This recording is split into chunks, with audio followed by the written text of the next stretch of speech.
Hello friends, this is Otzdarva, and today I present to you the second episode of Do's and Don'ts for Dark Souls 3 PvP. In this one, we're going to have a look at plunging attacks.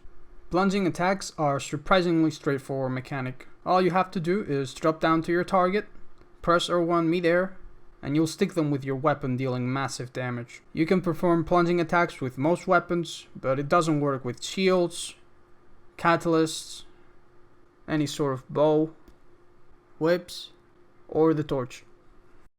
To obtain a better grasp of how plunging attacks work in this game, we have to have a better understanding of what gravity really is.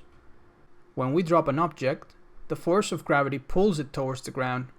As it falls, the object accelerates, but not forever, mind you, as it eventually reaches the terminal velocity.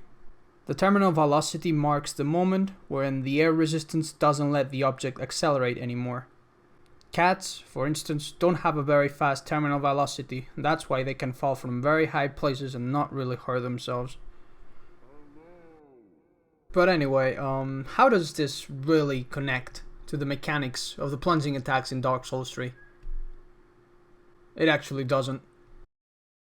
It seems that all the Ashen ones are wearing invisible parachutes that slow down their acceleration. In other words, all plunging attacks do the same damage regardless of what height you drop from.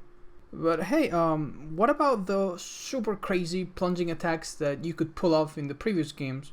You can still do those in Dark Souls 3, right? Well, I'm just gonna let the footage speak for itself.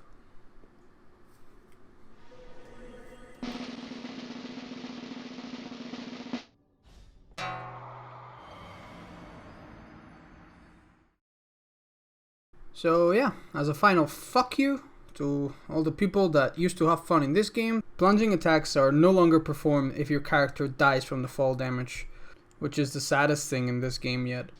But anyway, let's get this over with.